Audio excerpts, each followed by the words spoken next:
The February meeting of the Wise County School Board will now please come to order. And let us stand and say our Pledge of Allegiance and remain standing for a moment of silence, please.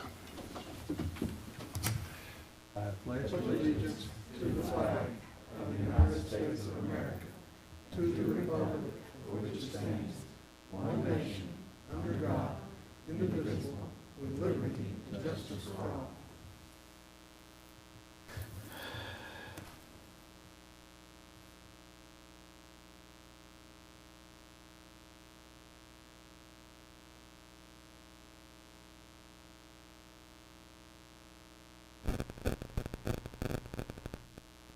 Thank you. And please be seated. Let's see. And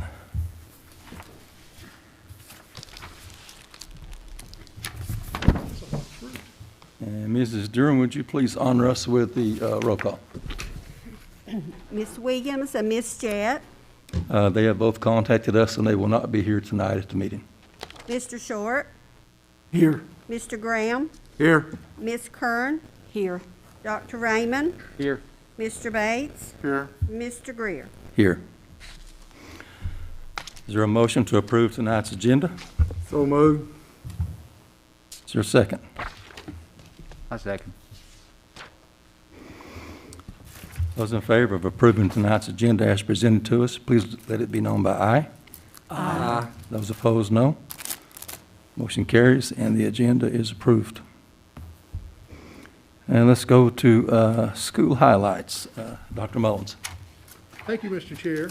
Members of the board, I'm going to ask if Dr. Kaiser would to come forward. He has a group of our colleagues here tonight, and he's going to share some exciting information from Coburn Primary School, and so I'm going to let Scott take it. Go ahead, Mr. Kaiser. Thank you, Dr. Mullins. And members of the board, I did want to come back tonight. I know we had mentioned this to you all before, but on the 22nd of January, we had an event, virtual event, that celebrated Coburn Primary School being selected as a smart exemplary school. So we wanted to take a few moments to highlight just what that means for you tonight and what it took to get there. One of the first things I put on here is the Smart Exemplary Educators logo, and I want to go back to the summer of 2018 when one of our technology coaches, Kevin Marcus, was accepted into the Smart Exemplary Educators program. He then got invited to come to Canada, and he made a trip to Calgary, Canada to be part of a summer workshop and things with this, as part of the Smart Exemplary Educators program. When Kevin returned from that, he was, needless to say, on fire about this program, and he mentioned going after the Smart Exemplary School designation for Coburn Primary, where he's a technology coach. And so obviously we were excited about that initiative, but then a pandemic struck and it kind of slowed down our progress. However, Mr. Marcus and our administration at Coburn Primary, who's here with us today, Ms. Arquette, Mr. Hamilton, they didn't let it go. You know, they saw it through. And just to kind of give you an idea of what kind of designation this means, you can see this second image up here. There are only 48 smart exemplary schools in the world. Wow. So that's worldwide. 48 schools have been able to accomplish this designation, and we have one of those right here in Wise County Schools at Coburn Primary. So we are very, very proud of that. And like I said, we had a virtual, as part of the nationwide, the Global Summit for SMART, in which they recognized and honored Coburn Primary School during that event. And so the faculty and staff of Coburn Primary School gathered in the cafeteria, in the multipurpose area, and was part of that event. But again, this just lists I'm going to call it the few schools that are part of that program, because again, there's just 48. You can see, you know, a lot of those are in the United States, but you know, now Coburn Primary's on that map. And there's their Smart Exemplary School designation. And I just want to say that, you know, when Mr. Marcus returned and was on fire, I was excited, you know, for that opportunity as well. But I did nothing other than talk to Mr. Marcus and say, yes, let's move forward. And then he went to the administration and they have worked very diligently along with Jason Hicks, another technology coach, and their faculty and staff. And I wish we could have had everyone here tonight because, you know, we've got the administration and Mr. Marcus here, but if that whole faculty and staff could have been here to be part of this, it would have been better because it's been work. You know, it's not something that they just hand out, and then there's more work to come in the future. But it is a very prestigious designation. We've been using SMART products in Wise County schools for years and years.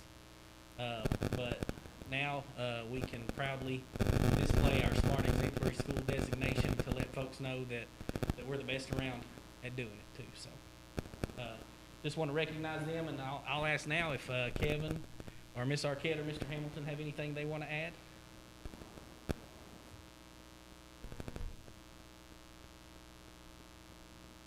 And if you couldn't tell, I put them on the spot. They didn't know that was about to happen.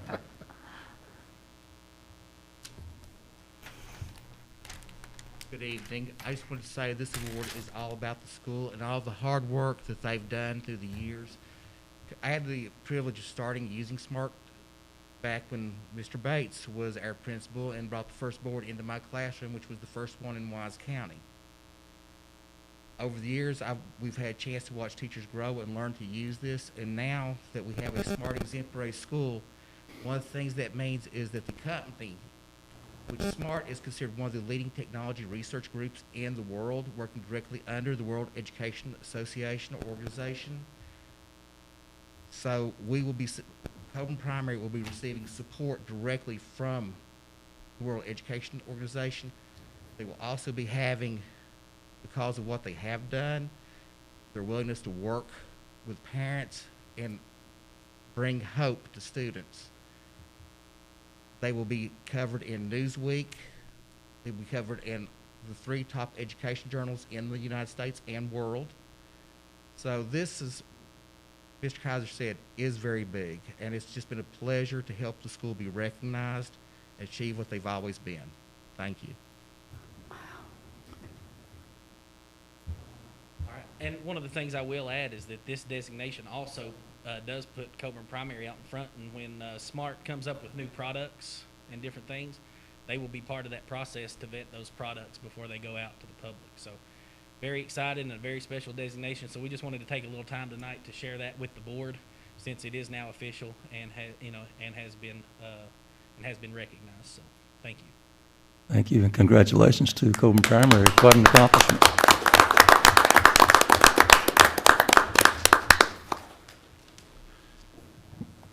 Thank you, Dr. Kaiser, and congratulations to Coburn Primary and all of their faculty and staff, and certainly the very strong leadership of your administrators.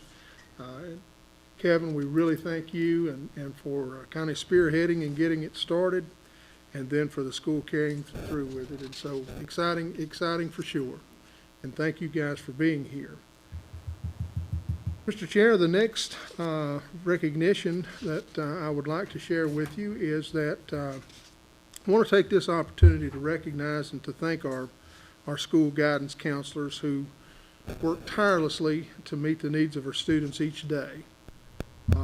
We have celebrated their impact this past week during National School Counselors Week. The theme this year is School Counselors All In for All Students. So we wanted to take an opportunity to focus public attention on this unique contribution that counselors make to our education programs and within all school systems. This National School Counseling Week highlights the tremendous impact that counselors have on helping students achieve school success and plan for a career. And we always celebrate Counselor Week during the first full week in February. And we are certainly blessed in Wise County with a wonderful group of school counselors. And so I wanted to bring that to your attention.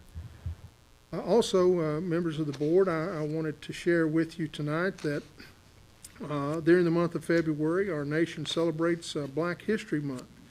And as part of this celebration, the VDOE has long sought to promote culturally responsive schools and who seeks the highest level of achievement for all students by acknowledging, responding to, and truly integrating student, family, and community identity into all aspects of learning, to foster a safe and equitable environment that recognizes the histories, the struggles, the achievements, and the contributions of the racially marginalized population it serves as fundamental as engaged students in learning.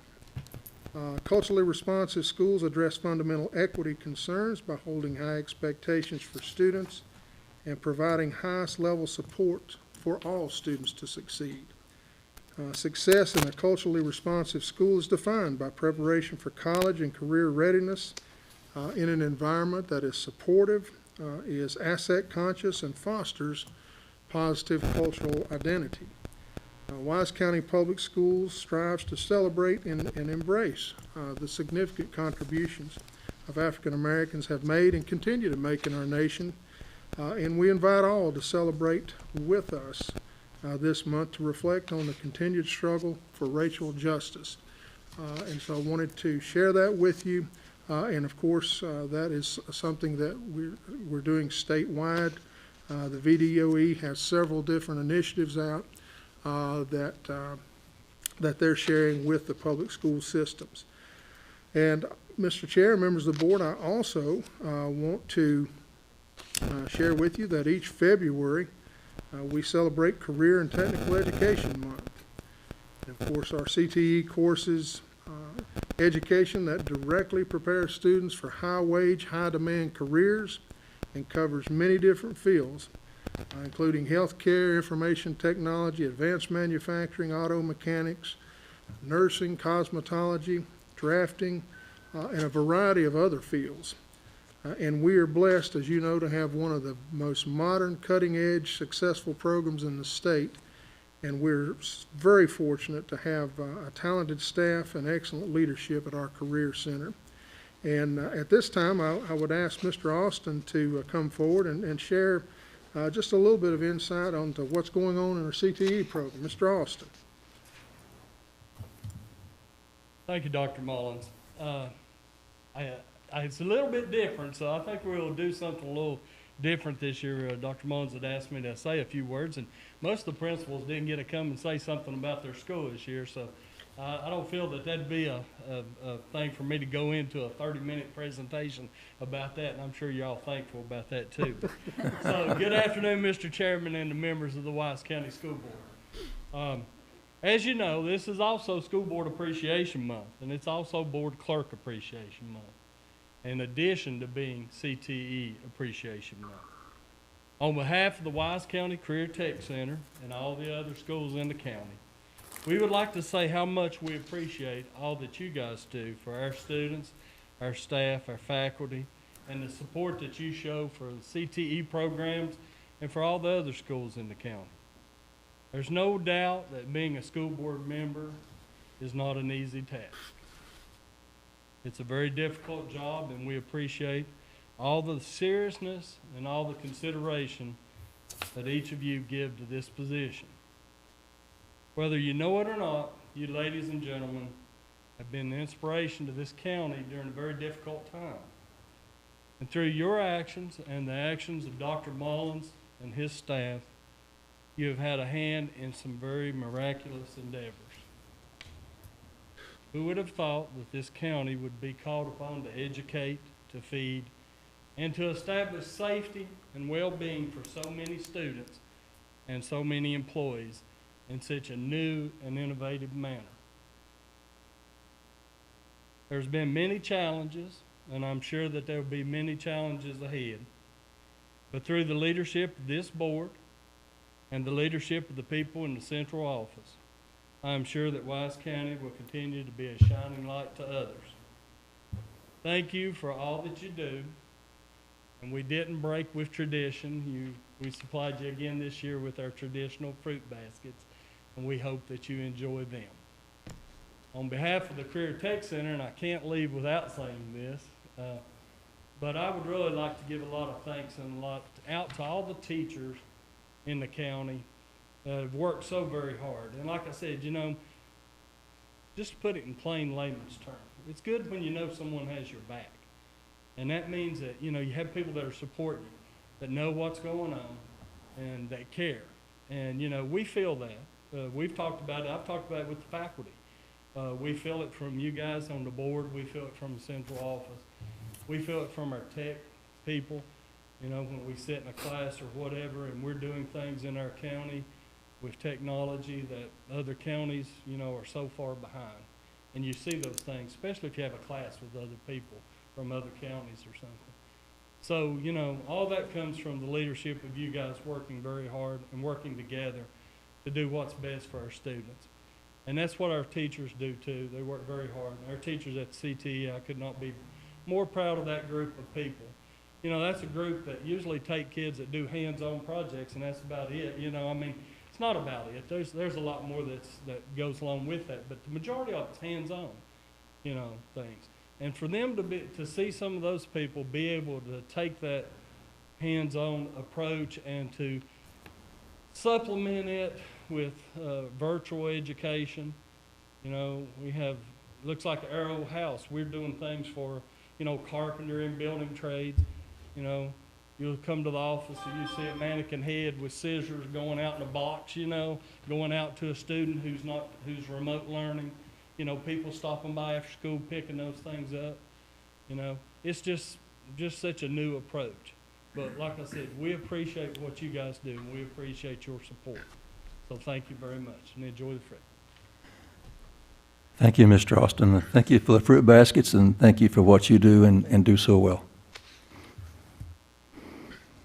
Mr. Chair and members of the board, to follow up Mr. Austin's comments, as he's already mentioned, for a number of years we've celebrated during the month of February the School Board Appreciation Month across the Commonwealth.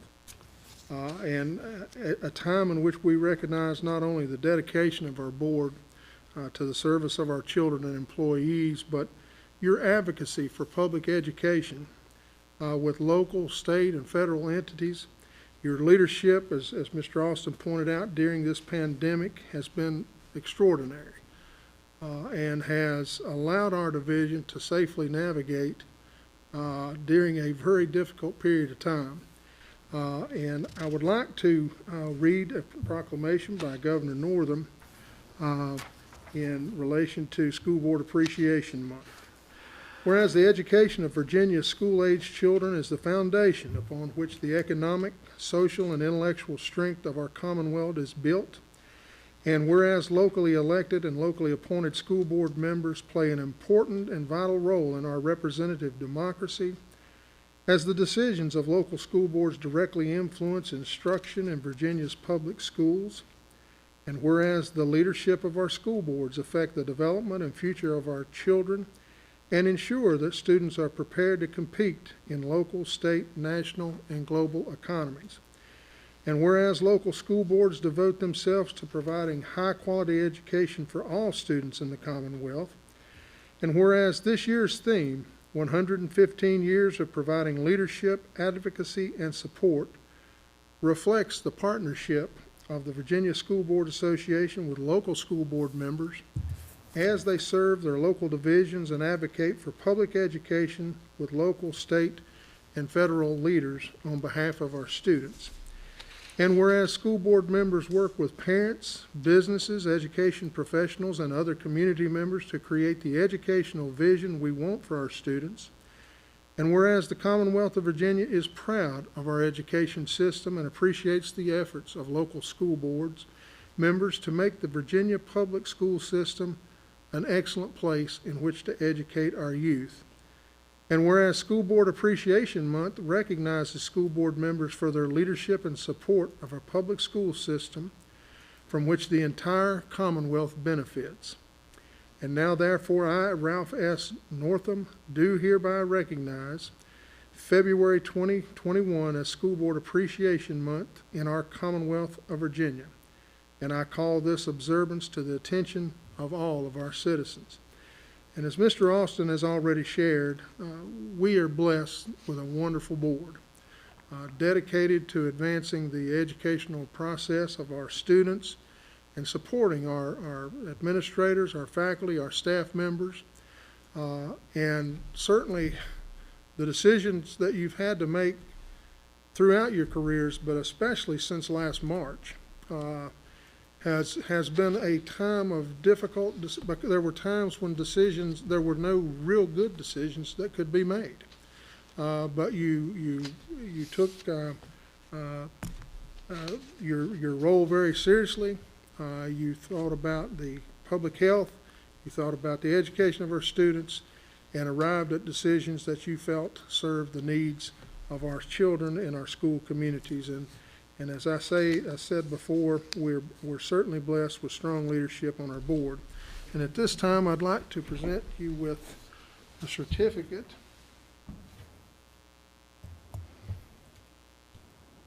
Thank you. Thank you. Thank you, sir. Thank you. Thank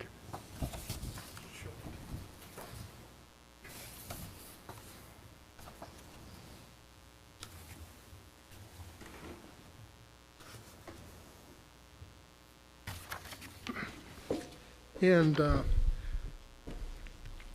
also like to mention and make everyone aware that certainly, lastly, but certainly not least, I would like to share that the VSBA has set the week of February 15th through the 19th as School Board Clerk Appreciation Week in the Commonwealth, with a goal of building awareness of the role school board clerks play in assisting school board members, superintendents, and our local schools. Recognizing local school board clerks for a job well done takes a concentrated effort on the part of all those they serve. School board members, superintendents, administrators, school staff, students, and the community. Even though showing our appreciation should be a year-long process, taking advantage of the designated VSBA School Board Clerk Appreciation Week assures that these vital employees receive some of the thanks that they so rightfully deserve. And I think we would all agree that without Miss Judy steering each of us in the right direction many times throughout the year, our roles would certainly be a lot more difficult. We appreciate her and all she does to assist the efforts of our board, our central office staff, our schools, our school communities. And I think we have a certificate that we would also like to present her with at this time.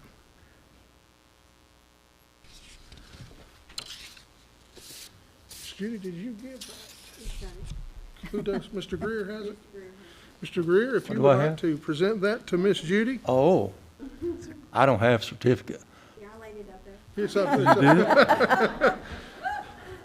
There she goes again, taking care of us. Back here? He was going to take it home. Yeah. Give that to Miss Kay. Here is the missing document. But I'll give this to you in just a moment. But the board members, among ourselves, we also have a card to accompany it to express, our thankfulness to you for keeping us on task, on time, telling us where we can go and how to get there, and keeping us informed. And then get to come back the next day and remind us. And we do appreciate all that you do for us. We really do. So I'm going to bring your certificate and our gift over to you and present it to you. Don't trip. Thank you, ma'am. And this is your certificate, which I found. This is for you, a card. It's a token of our appreciation. And Judy, if you would maybe go up here with the board and we'll have our board hold our certificates and you hold your certificate and we'll maybe get. Stand where your chair is. And Dr. Mullins, if you all are coming, we'll get you all positioned here in the middle, in the front. Okay. That way we stay socially distanced. Socially distanced as possible. Yeah, that'd be fine. Right there. And Dr. Mullins, if you come over right about, right there. Let's see, Miss Judy, if you'll take a step this way so I can see you just a little more. There we go. All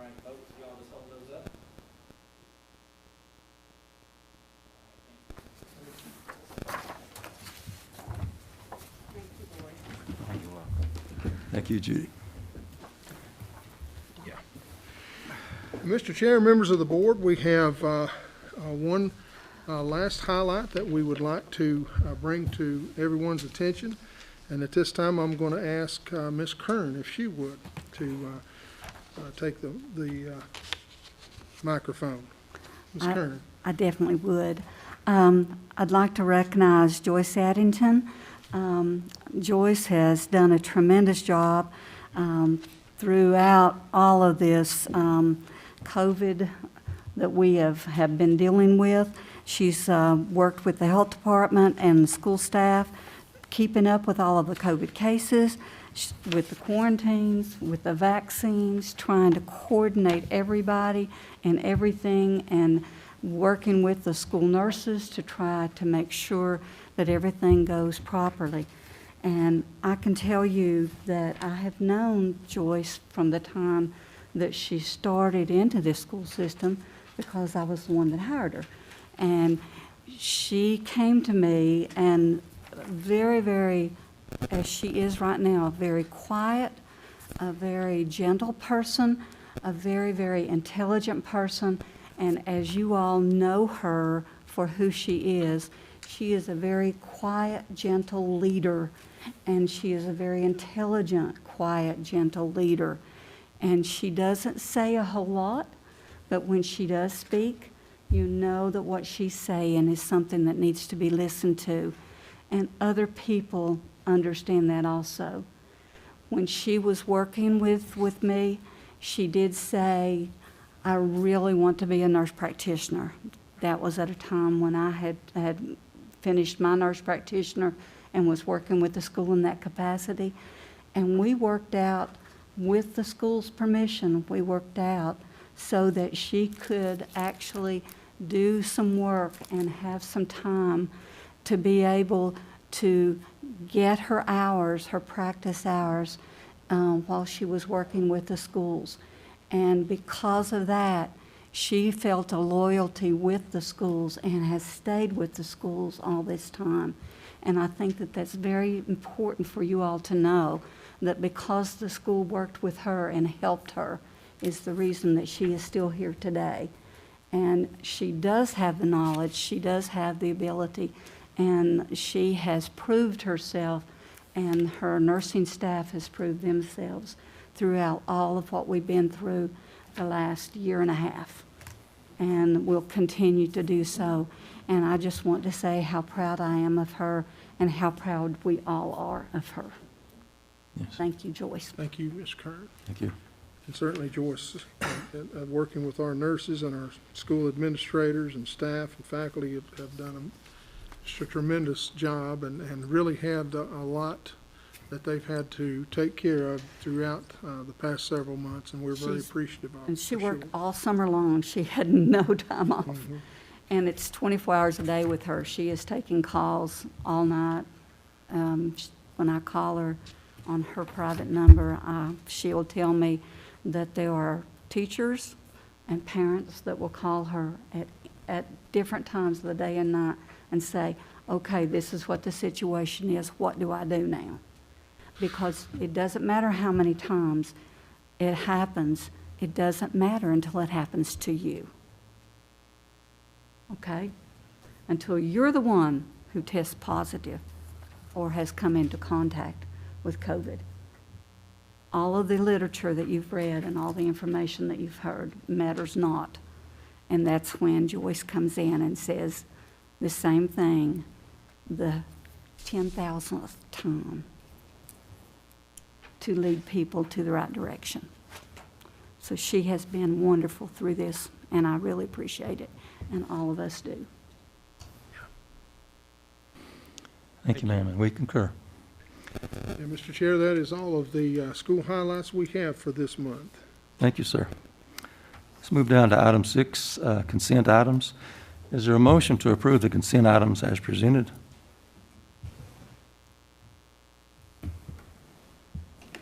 So move. Is there a second? Second. Those in favor of approving the consent items as presented to us, let it be known by aye. Aye. Those opposed, no. And the motion carries. Are there any additions or deletions or changes to be made to the minutes of January the 12th, our last meeting?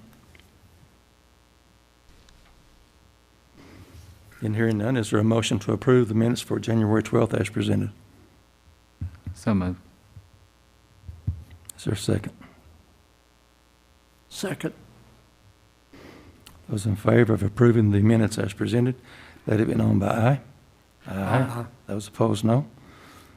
Motion carries and the minutes are approved. Let's see, Dr. Mullins, educational reports. Mr. Chair, members of the board, we have with us tonight Mr. Paul Clark, who will share news and information from the WCEA. Mr. Clark. Can you hear me now? Because last time we had a meeting, I don't think you picked me up so well. Good to see you, and I'll reiterate what has already been said by Mr. Austin. You are awesome people. I tell you each time that I see you that I appreciate what you do, because there was nothing in a plan book for this past year. There was nothing that we could have done except work together, and I think you've done an exemplary job. You need exemplary. That's the tag that you need too. Been very busy in the last couple of weeks. Governor Northam got me a lot of phone calls because he scared people thinking that their contract this year was going to include a whole summer of continued school because of some things he said on television. And I told him, I said, you've got a contract that's signed for 180 days. Unless we close school or have to change school, you're not going to be working year-round until that comes as a proposal maybe next year. I said, your contract for this year is already set in stone. So that was one thing. Also, I was in a couple of Zoom meetings last week with delegates from Virginia, Delegate Kilgore and Moorfield and Wampler. Some issues that have come up are school boards and teachers having a collective bargaining, which is something they're working on, not finalized. So if you need me to give you information on that, if you will contact me, I'll give you some information on collective bargaining. The big thing is, of course, it's that time of year, state salaries, because of, when Governor Northam went into office, he was promising increase in salaries. So that's one of the issues. Terry Kilgore continues to work to try to get a state insurance for teachers. He has done that for the last 4 or 5 years since I've been highly involved in being a representative of our community. One of the things was talked about by some teachers was salaries and changing the cap between the counties that have caps between 30 and 35 years to moving it up, because teachers who go into teaching and graduate at college from 22 can have 30 years by 52, and they can't retire until they're 62. So they think that the salary cap should at least go up to 40. So that was one issue that came up. The possibility of, when we get back to normal, getting our paraprofessionals, aides, full-time work back again with salaries. I know that I've been contacted that, when we miss for school, some of the aides are not getting paid because they don't get hours. So I don't know a lot about that, but I'm sure you guys do. And another thing is the need to move the cap of sick days for new teachers. If you get, I think the cap right now is, all you can get is 60 days, which actually is 5 or 6 years. After you get your 60, what's the incentive to keep you from taking your 10 days for that year? there's not one because you're maxed out. So that was a concern too, to try to have some kind of incentive to continue to bank those days. So basically, that is what I've been doing for the past week and a half with bills from the delegates. There was the SB 1401 reduction in SOLs. It did get passed from the Senate. It's now gone to the Senate bills to the House to reduce the number of SOL testing. And I didn't get the latest results to see if that finished getting passed or not, but they were wanting to reduce the number of SOL tests that were given to the children in the state of Virginia. And I appreciate you all. Thank you. Thank you, sir.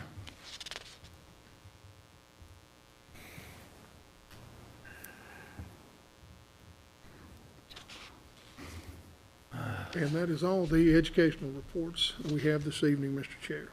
Thank you. The floor is now open for public comments if anyone wishes to directly address the board.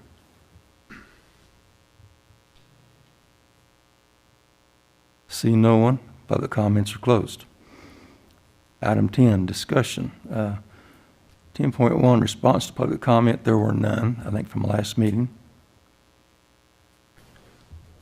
10.2, Dr. Mullins, the budget overview. Mr. Chair, members of the board, as Mr. Clark mentioned, of course, we did, our staff listened to the governor's press conference in which he talked about it was his desire to see all schools return to in-person instruction by March the 15th. And, you know, of course, our response is we've been having school for quite some time. But I do think that there are still large portions of our state with many students who have not had any in-person instruction up to this point. And for some of those divisions, he made mention, as Paul pointed out a while ago, of extended summer schools and Saturday schools. And certainly we're talking with our principals about any of our students, those targeted student groups that may need an enhanced summer program, but again, being one of the divisions that have been in session since last fall,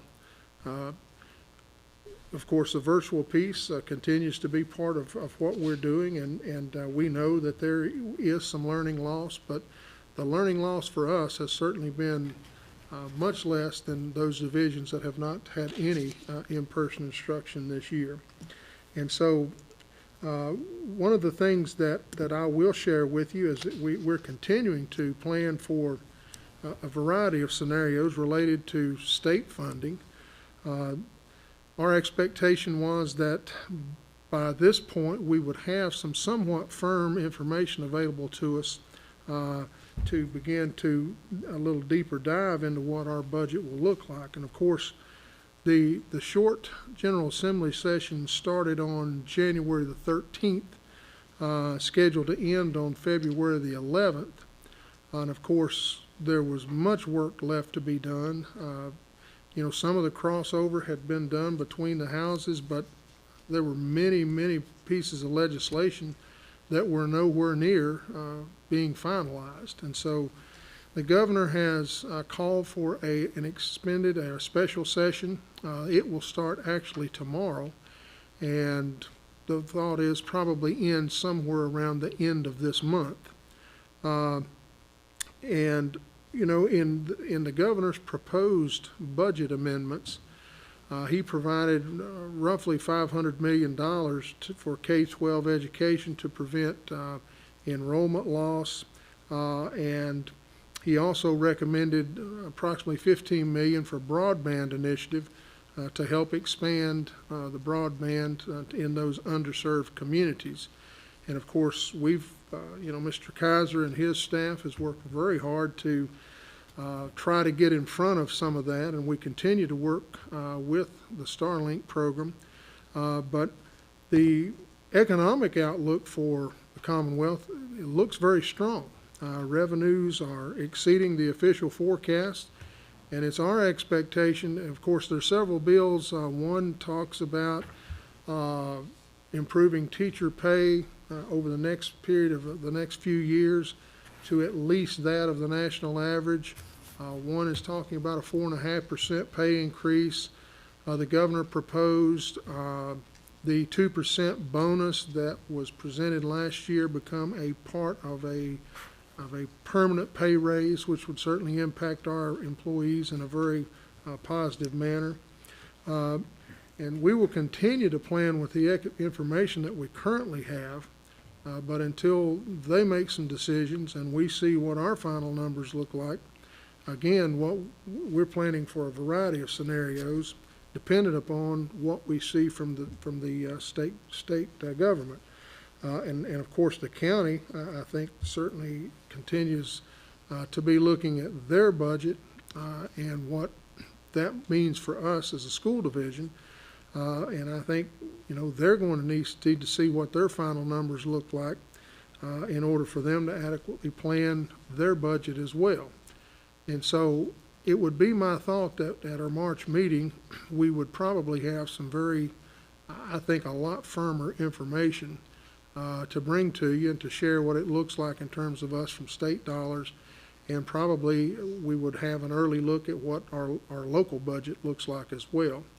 And of course, one of the things that the General Assembly's traditionally done in these odd number of years when they have the short session is they've automatically moved to I think like a 46-day session. But there's been a little pushback this year. One party did not want to extend the session, and so that's why the governor called this special session. But I do believe that we will see a lot of firm information regarding budget and other bills. That there's many bills that could potentially impact us. One of them related to virtual school days, and there's just a whole variety of bills that has the possibility of impacting public education. And so our Region 7 group, the VAS organization, the VSBA, the VEA, have advocated for several bills, some related to the VHSL and sports seasons, some related to enrollment loss. And so we have really beaten the drum in support of these things that we feel are very positive for public ed.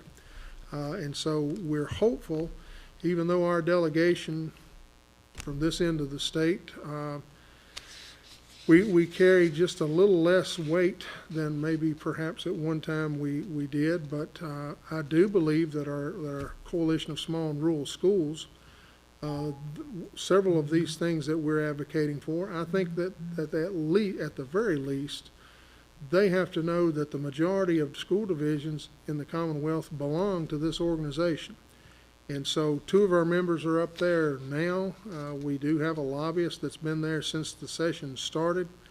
And so we're hopeful for good news. We're planning for good news. And we hope to bring you some firm numbers to begin to take a look at our March meeting. Well, that's just sort of an overview of where I think we are right now, Mr. Chair. Thank you, sir. Any questions from the board? Okay, let's move to item 10.3, our calendar.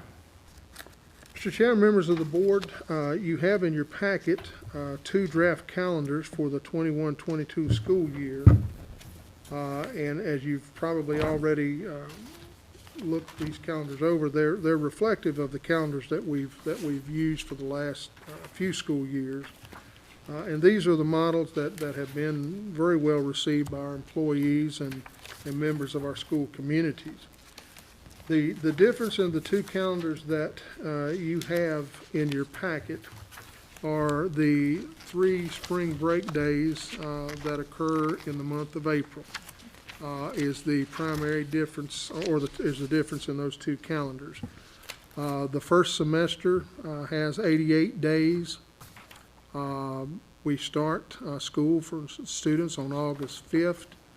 Of course, we've taken the week at Thanksgiving that has been very popular. We would end our second 9 weeks on the 17th of December, and we would return from winter break as teachers on the 3rd, and students would come back on the 4th of January. But as you can see on calendar A, the spring break days would occur on Friday the 1st and Monday, Tuesday, the 4th and 5th of April. And on the second calendar, it's the same calendar, with the exception of those 3 spring break days are on the 14th, 15th, and 18th of April, and they surround the Easter holiday, which is on the 17th. There's been, in recent years, there has been a little more request for us to consider that Easter time frame. And some of the things that we've heard, of course, are the Easter holiday, but there are sometimes when it's still a little bit brisk at the first part of April, and that perhaps maybe it's a little warmer, a little prettier, a little easier to enjoy activities later on in the month. And the only reason that I think we initially, some of you have been on the board long enough to know, I think the reason we initially moved away from Easter holiday and just set that first week is that we felt like that it would allow each year for folks to plan that Easter break around the same weekend every year. You know, we know when we build a calendar, we'll get off the first week of April, and that seems to be, for whatever reason, a little less important to folks now. And again, we've had at least some requests to take a look at those days surrounding Easter holiday. We did talk about these draft calendars with our principals. The response we got for them seemed to be very positive toward those days around Easter. But certainly we're fine with either calendar, and we're open to any calendar options that you may want to recommend, and we'll provide those to our principals, let them share those with their faculty and staff, and then share with us what their school overwhelmingly supported one way or another. But I would be welcome to answer any questions that you might have, but again, those are really the only 2 differences in the 2 calendars. Is that little spring break holiday.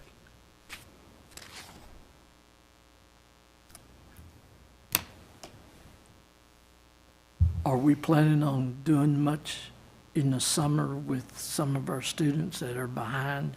Are we going to have any school during the summer?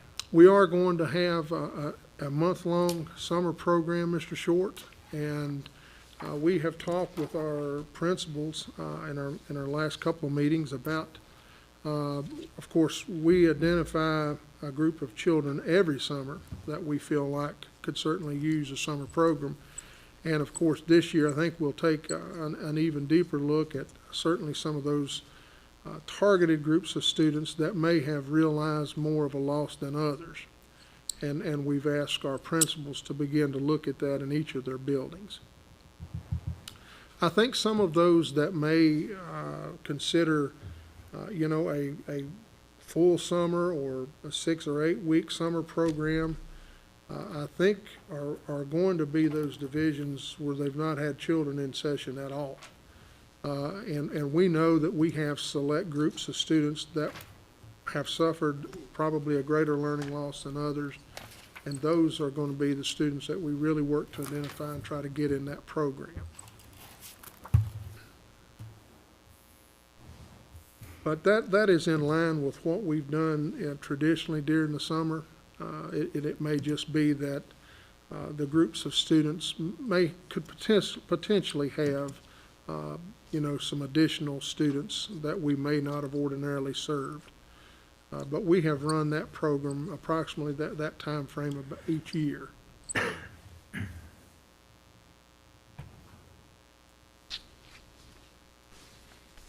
If we moved it down to August the 12th, and give our faculty an extra break between the end of the school and year and school starting back due to the fact that they've been so tied up this school year on different in-person, virtual, and all that they have worked at this whole year.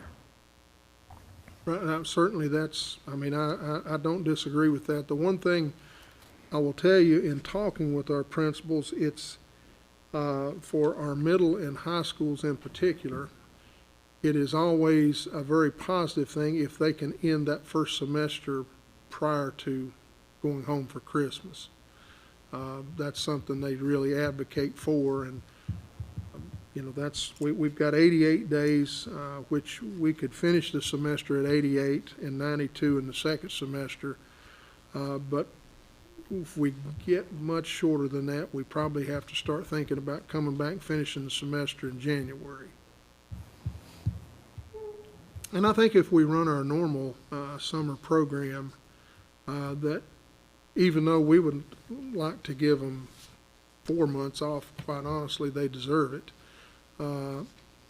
If we run our regular summer program and not extend it like those that's not been in session, you know, they'll still get a relatively lengthy summer break.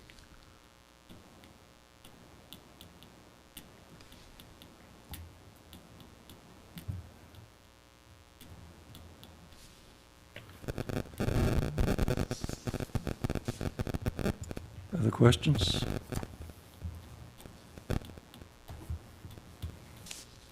Okay, then we'll leave 10.3. And will we be asked to make a decision on this next meeting, or will that be later in the year?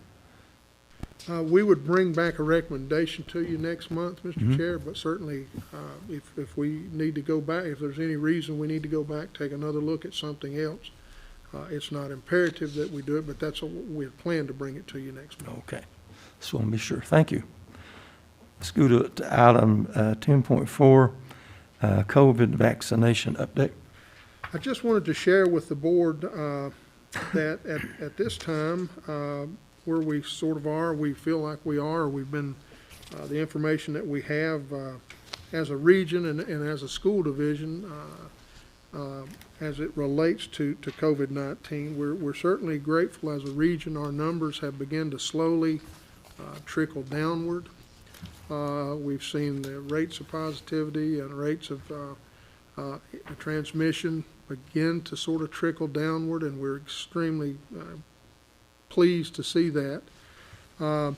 And of course, the system that the health department uses for our employees to register, we cannot see all of the information contained in that system.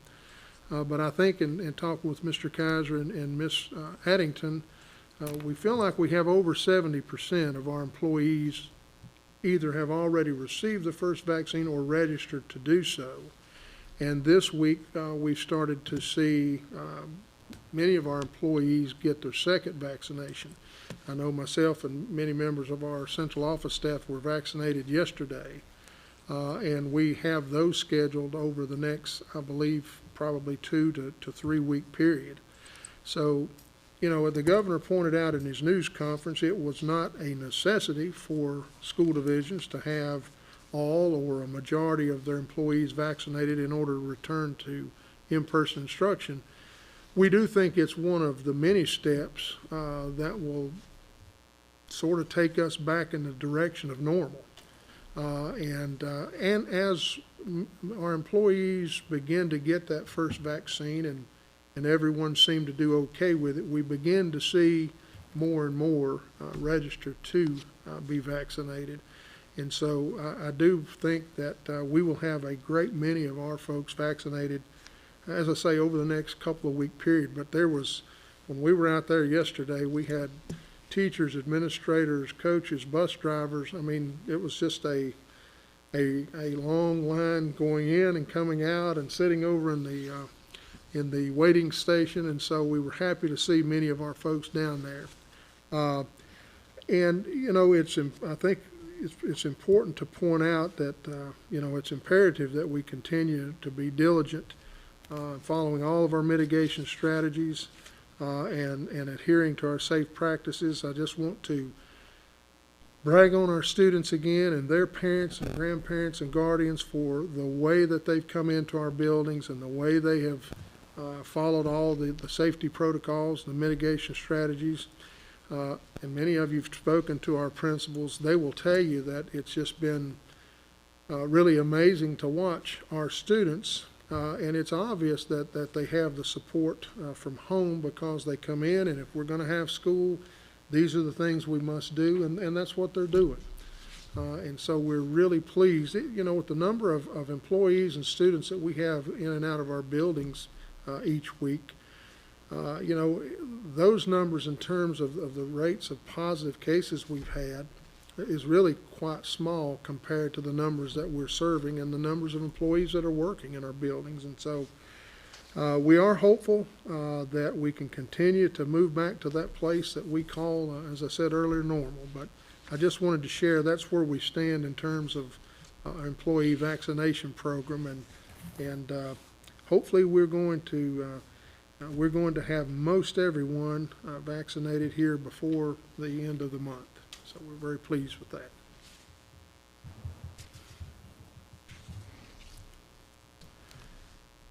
Okay, item 10.5, the VHSL update. Mr. Chair, members of the board, I want to share with you, I guess I should say, the most recent information in regards to our transition from winter activities to fall activities that are under the VHSL umbrella. As many of you are aware, or all of you are aware, it's not been easy. It's been much different, our winter season, with 25 participants or 25 spectators, and trying to determine on what night, what group of parents, and can we have some members of our cheer teams on a given night? Can we allow this and it's just been a real burdensome, difficult thing for our school administrators, our coaching staffs, our cheer teams, to try to make sure that we can somehow, disperse those 25 tickets as equitably while trying to make sure that everyone associated with that player has an opportunity to see them play. And so it's been difficult. But our current winter season, as you know, has moved into some of these conference playoff games, and we're hopeful that some of our teams will move further into the postseason and perhaps ultimately play for a state championship. I was able to watch part of a webinar today and describing how that would play out, and the last piece of the webinar I was looking at, so the state championship games, the teams would be limited to a max of 20. That's players, managers, with only 2 coaches. And we have some coaching staffs throughout the area that sometimes have 4 or 5 coaches. And so it's just so different, and the plans that our teams and schools are having to make has really been, it's been difficult. It's just added a whole nother layer to the athletic piece.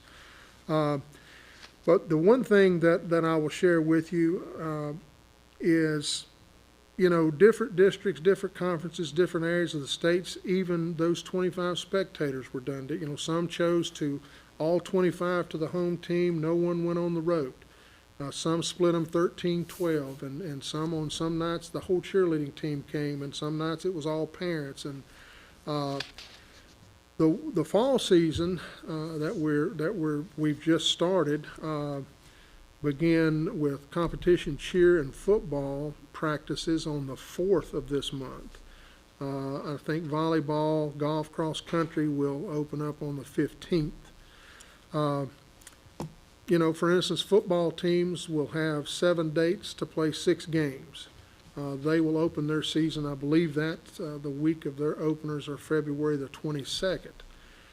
And, the guidance we've gotten right now states that each participant will be given 2 tickets to these outdoor events, which is much different than 25 for indoor. And, the case we've made, and I want you to know, it's not a VHSL The VHSL executive director has really went to bat to make sure that we've made our case to allow more folks to attend these events. It comes from the governor's office, and when we've talked with and sent letters to the governor's office shares that it is what the VDH has told us that we would do.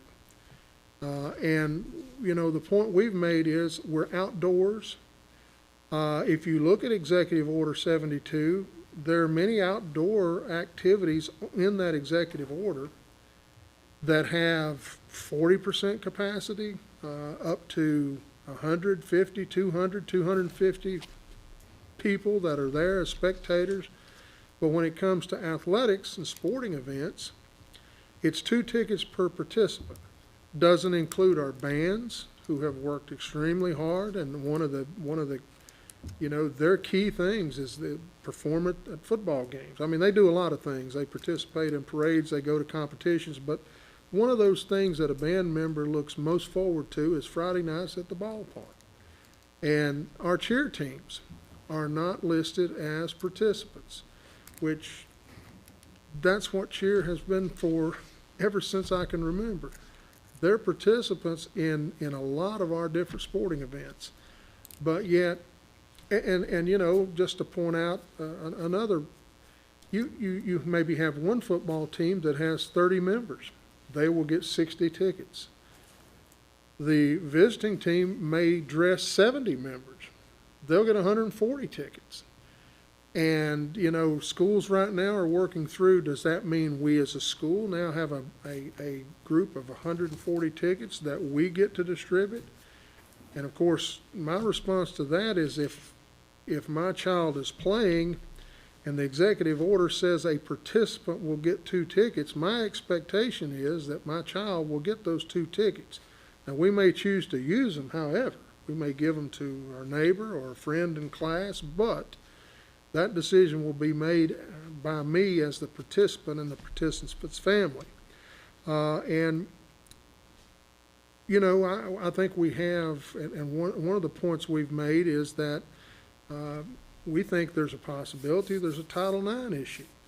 Girls are playing volleyball, they're indoors, they'll have 25 spectators. Boys are playing football, they're outdoors, they could potentially have, depending on the size of their teams, 150 to 200. Of course, it is outdoors, but still. Those are all issues that we've asked the governor's office. Our executive director of the league has written letters, has met with staff members from the governor's office.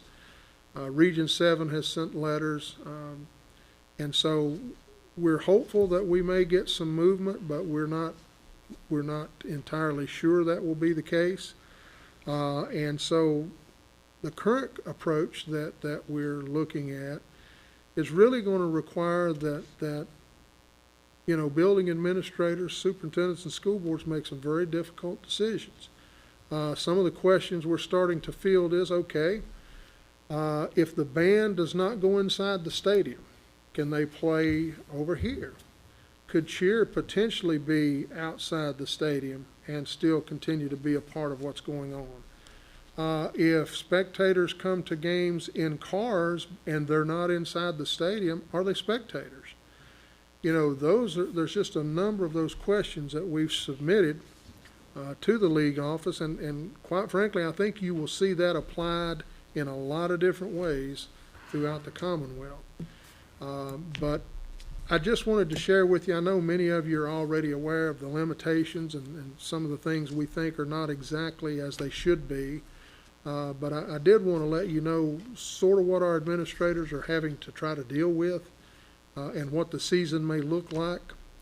And we've advocated for as many people as we could safely have view and participate in our competitions. And so, again, I could go into a great many things, but that's just sort of an overview of some of what we're looking at and what we're trying to overcome as we move into the fall season. But I'd be glad to answer any questions that you might have related to what activities are You know, we've already saw the change in the winter sports, and we'll see even probably more significant change as we move into the fall.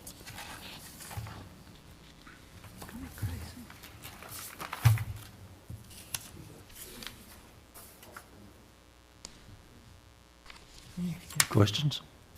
Dr. Mullins, what about, and I know it's going to be a major impact, financial impact on our sports teams. They're not going to bring in money, and we're still spending as much or more than we have in the past. How's that going to impact their schools? It will have a significant impact. You know, I mean, certainly at some schools, we have some teams, some programs that have, have very successful seasons that probably have some monies, in their fundraising accounts and their regular account.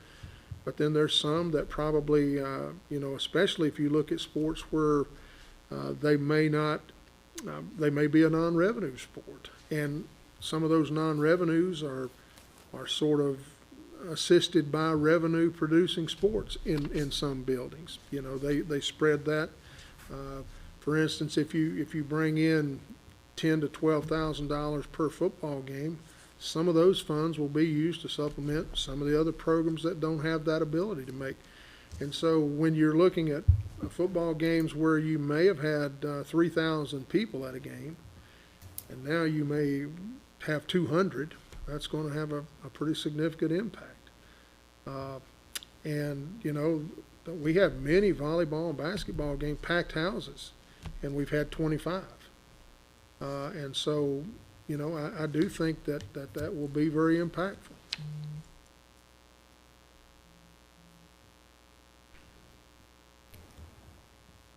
With the state basketball tournament not being in Richmond this year,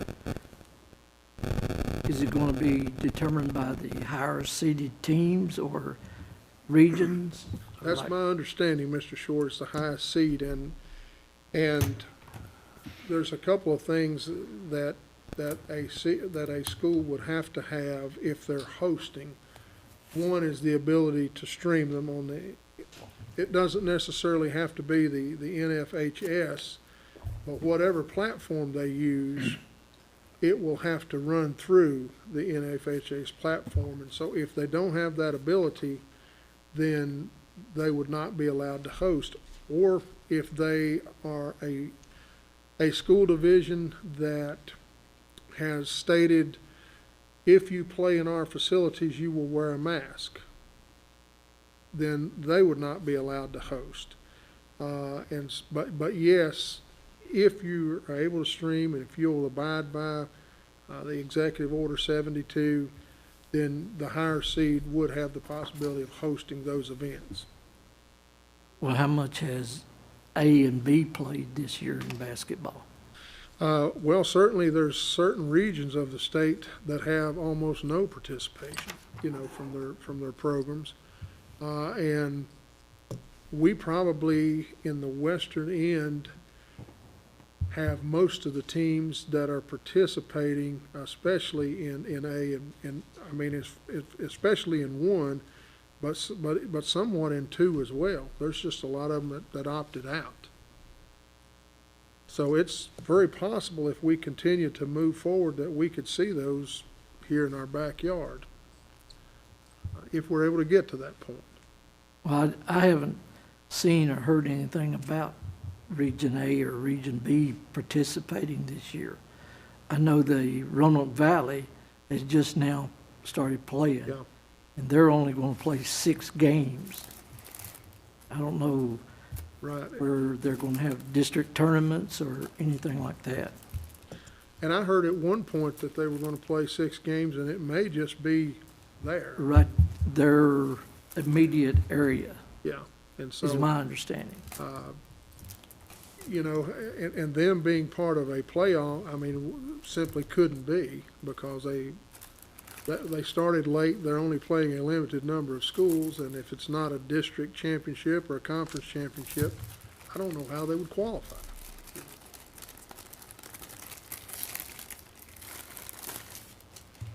But it's certainly going to look different, and we're going to try to continue to to advocate for some changes.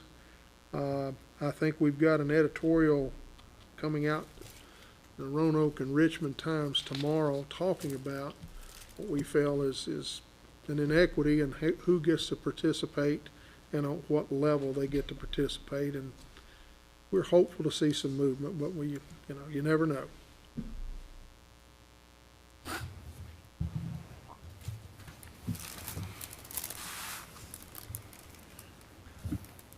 Other questions? Thank you, Dr. Mullins. We'll come back to action after closed session. Let's go to item 12. Any information? Okay, no information to be disseminated. So let's see. Mr. Bates, do we have a motion to go into closed session? Pursuant to 2.2-3711 of the Code of Virginia, I move that the board convene a closed meeting for the purpose of discussing the following specific matters: discussion, consideration, or interviews of prospective candidates for employment, assignment, appointment, promotion, performance, demotion, salaries, disciplining, or resignation of specific public officers, appointees or employees of the school board, which is authorized by 2.2-3711 of the Code of Virginia. Consultation with legal counsel and briefings by staff members or consultants pertaining to actual or probable litigation where such consultation or briefing opening meeting would adversely affect the negotiating or litigating posture of a school board. In consultation with legal counsel employed or retained by the school board regarding specific legal matters requiring provision of legal advice by such counsel, which is authorized by 2.2-3711 of the Code of Virginia. Thank you, sir. Is there a second? I'll second. We have a motion and a second to enter closed session. Those in favor, let it be known by aye. Aye. Those opposed, no. We're now going into closed session. Short closed session.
And is there a second?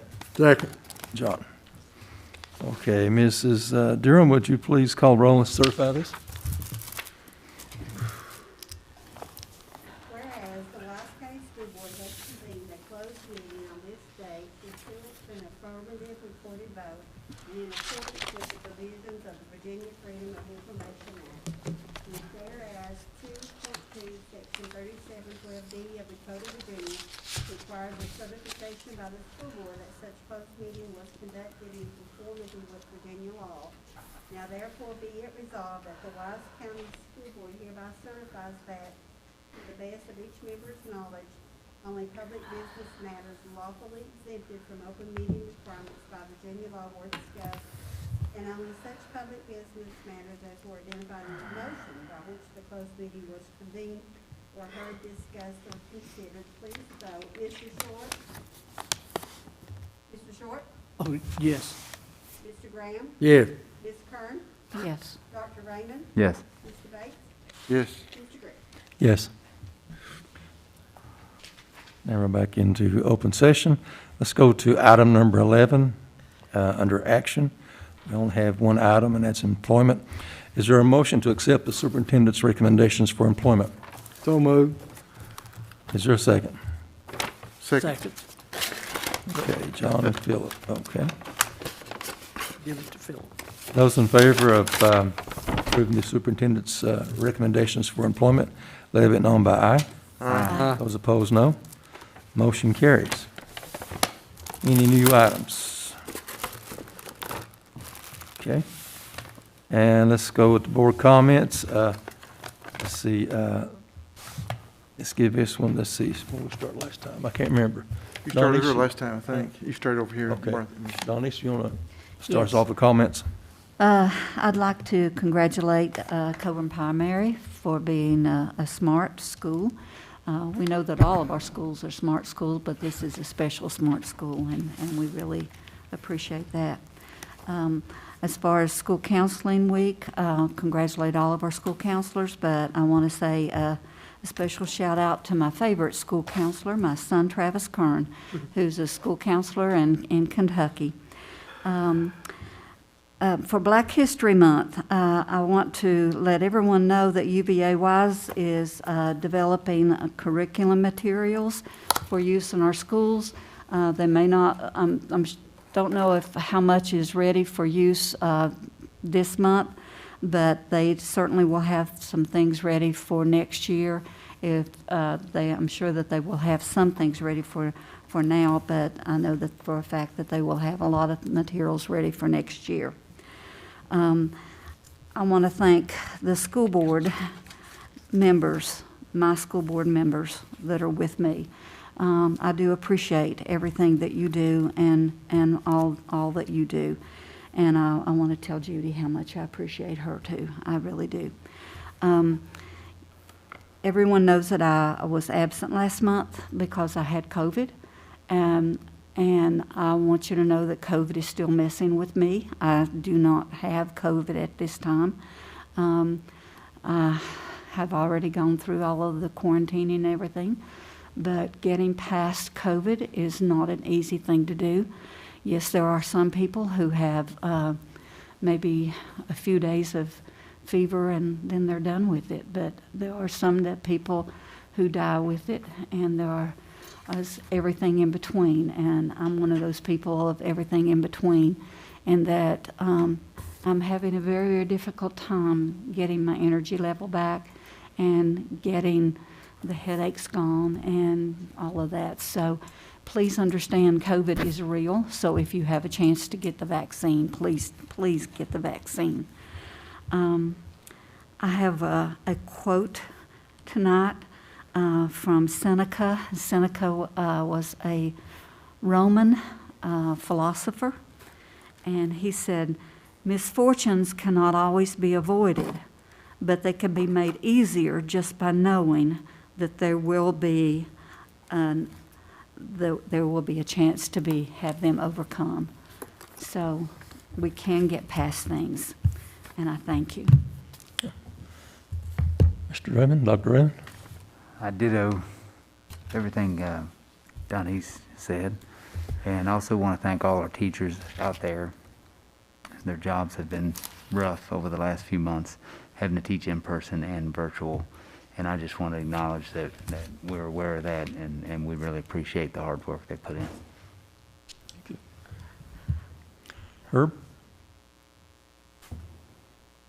Well, I also want to congratulate Coburn Primary School for their acknowledgement. As Donnie said, all of our schools are exceptional schools, and I'll pass out a congratulations to a school counselor. She's over in Dixon County, but I'll give my daughter a shout out. John? Coburn Primary Smart School, that's a great thing. Also Judy, Clerk, we appreciate you more than you know. And the tech school, Mr. Austin, I thought he said everything well tonight. And the school board, all the members on the school board, we agree and disagree on a lot of things, but when it's all said and done, I think everybody on the school board is out for the children and the best of the children in Wise County. And I'm very proud to be on this board with these people. They're good people. And also, as Mark said, the teachers in Wise County are having unbelievable, it would be unbelievable to be in their situation right now and try to teach under the circumstances. So always keep them in your hearts and prayers, because it's a terrible, hard job right now for them.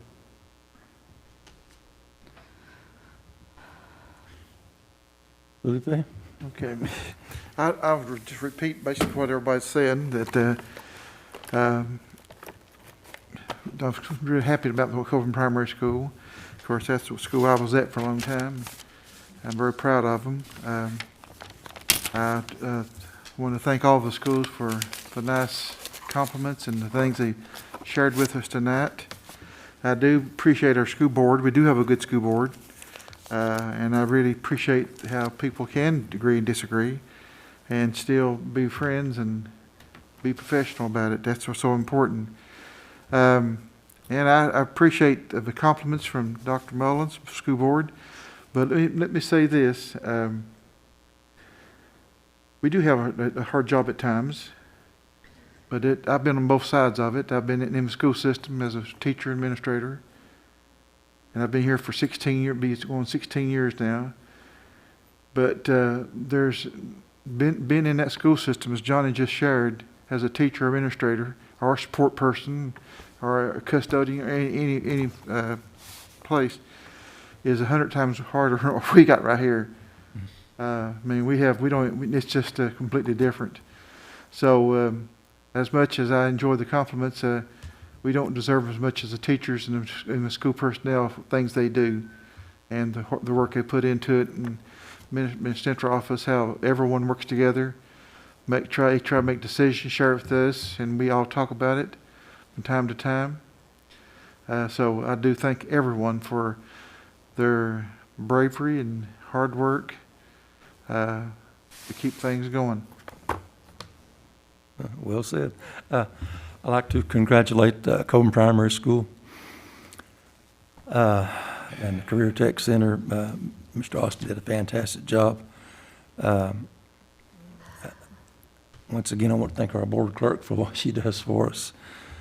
And I also want to, thank the board for each one of you being the advocates that you are, for our kids.